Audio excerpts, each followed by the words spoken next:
Throughout this training, or at any time you need support, there are many ways to contact us. You can follow us on all major social media platforms or email us directly via our website, or you can click the Cancel Connect icon shown at the bottom of this slide on our website to book a consultation with one of our experts. That brings us to the project charter. With the SIPOC completed and a solid understanding of the requirements, the team has all the information they need to draft the initial charter. So Claire, we don't do the charter first? No, you can try, but you're going to end up redoing it very quickly. The project charter requires that we have a good understanding of the process, the customers, their requirements, so that we can have a good, strong project charter.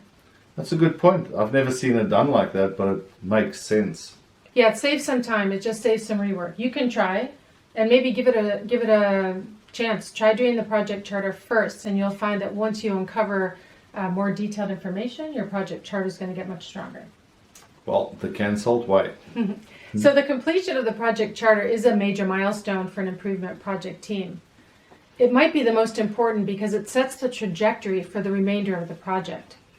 There are many pieces of information that the team has to agree upon and compile using the project information shared with them by the sponsor. The elements included in the charter are the business case, the problem or opportunity statement, and the goal, plus a few other elements critical for the project. The charter is a collaborative effort by the team, maintained by the project leader, and is an ongoing key communication tool for the team. So please don't do this by yourself. Include the team and make sure you get this done right the first time around. You'll find the project charter in your file of Greenbelt templates. The charter is completed by the team initially in the defined phase of DMAIC, and it will be continually updated as the team progresses and as the project evolves. And now, let's walk through each of the charter components. The business case. At the very top of the charter is populated automatically from the original project selection form completed by the sponsor when the project was selected. If adjustments need to be made to the business case, it will need to be made in the original form so that all the critical project pieces stay aligned. You'll see these are protected, so don't mess with them. Next is the project timeline. The only field that is pre-populated is the planned closure date. This date was originally determined by the sponsor. The planned dates do not change once entered, and the team will track the actual dates as the phases are completed. If the actual date is on or before the planned date, the cell will turn green. Otherwise, it will be red. This is a helpful tool to continue to improve our planning and execution skills. Without tracking our initial plan dates, it's way too easy to lose track, and the project goes on way past the original estimations. And that's not what we want to do. We want to finish stuff ahead of time, not even on time. The team members' names will be automatically populated from the team selection form. So like the other pre-populated fields, any change in team members will have to be made on the original form. If the team changes throughout the project, then keep the original members on there and just add the new members to the team. The section titled Expected KPIs to Improve is pre-populated as well, and is a reminder of the original intent of the sponsor. When we select a specific problem and goal for this project, we'll want to make sure that it either aligns with the original sponsor expectations, or we need to have a conversation and realign the expectations with the sponsor. So before we get back into the form, let's talk about problem and goal statements. These are paired statements that work together. The problem statement describes the issue, the severity, and gives specifics. The goal describes the desired or expected outcome that the team expects to achieve regarding that problem. Please don't mix the two up. For example, if the problem is that cycle time is slow, the goal might be to make cycle time faster. Or if quality is poor, the goal is for quality to improve. Expenses are high. goal is to lower expenses. But it's not quite that simple. We need to add some more meat on the bones to make it meaningful. It's important, though, to keep the same subject in both the problem and the goal statements. You'll notice a placeholder in the goal statement in this example. During the define phase of the project, it's pretty unlikely that the team will have a deep enough understanding to predict the specific impact. So we leave a placeholder here that they will fill in as they learn more about the opportunities. The elements on the charter should all tie together. The business case is the broad description of the problem or opportunity. If provided, the expected KPIs to be impacted should be aligned with the business case and should provide a bit more detail. And the problem and the goal should be aligned to the business case and KPIs and provide the most specific description of the problem the project will focus on and the expected results. They all need to tie together. The problem statement is a succinct and specific description of the problem that the team is expected to solve. It's not always a problem. Sometimes it can be an opportunity, like serving a new type of customer or providing a feature that we haven't done well before. The guidelines are that it should include, number 1, a description of an issue, gap, or opportunity. Number 2, an indication of the severity of the pain or the size of the opportunity. And it should include specifics as available.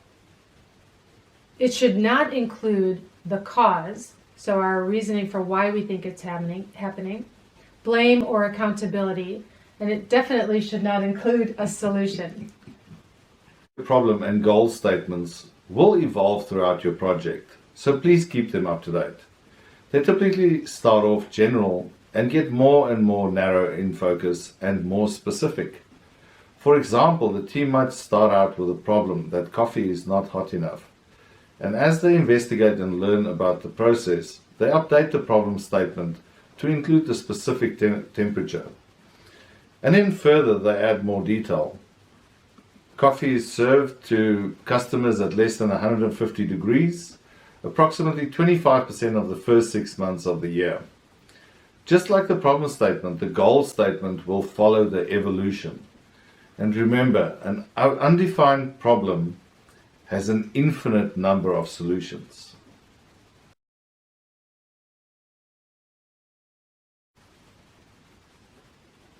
Let's use our customer call center as an example for our scope.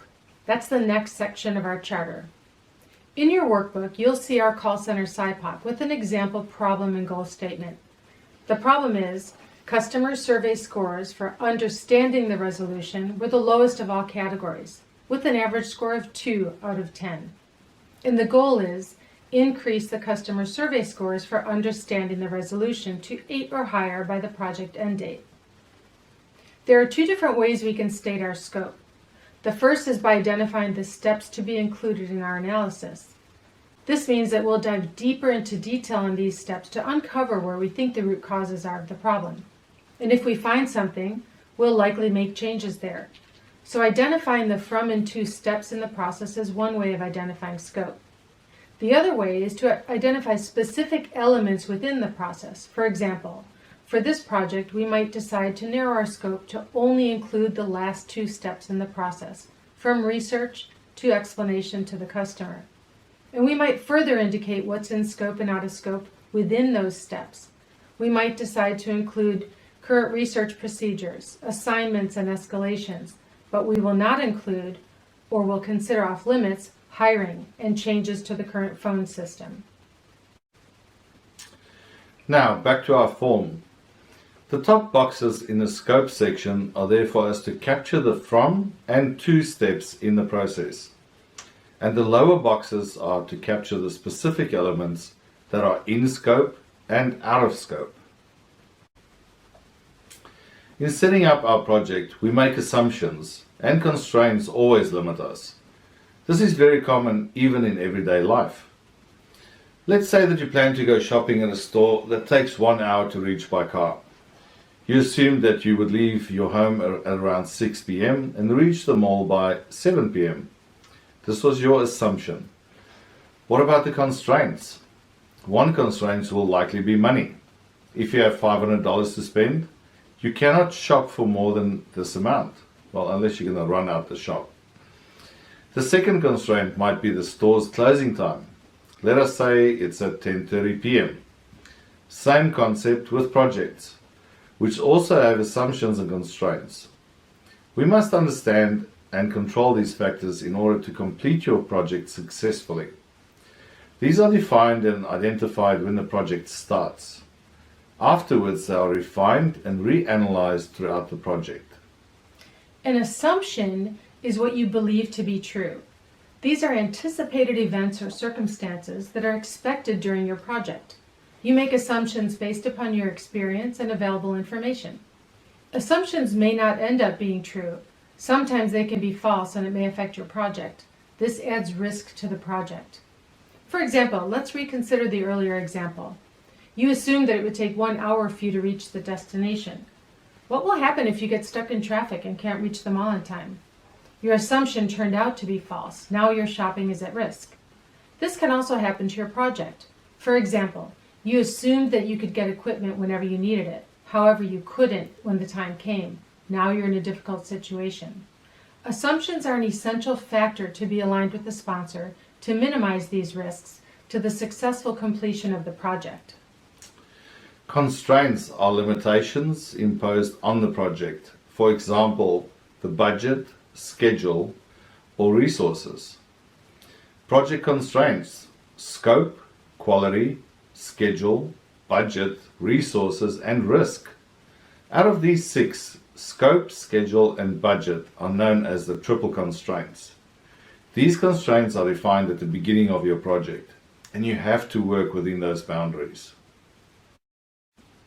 In the project charter is a section to capture assumptions and constraints. As with the other elements of the charter, these will evolve and develop over the life cycle of the project. Your workbook has some examples of assumptions and constraints listed for your reference. You'll notice that we include A3 in the title of our project charter form.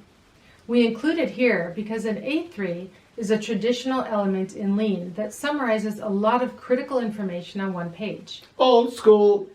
A3 refers to a European paper size that's roughly equivalent to an American 11-inch by 17-inch tabloid size paper. The A3 format was created by Toyota and is used for 3 different types of reports. They use it for proposals, for project status, and for problem solving. Over time, the term A3 has come to mean a one-page document, and many organizations use an A3 for their project charter. In the Excel file of Greenbelt Define Phase templates, you will find this template along with an example of a completed form. Use your project, or you can use another example to complete a project charter for the skills demonstration portion of your certification. Take a few moments now to review your notes and prepare for a quiz on this chapter, the project charter. It has been our sincere pleasure being with you through this part of the training, and we thank you for your dedication to creating a better workplace and an environment that you can truly enjoy.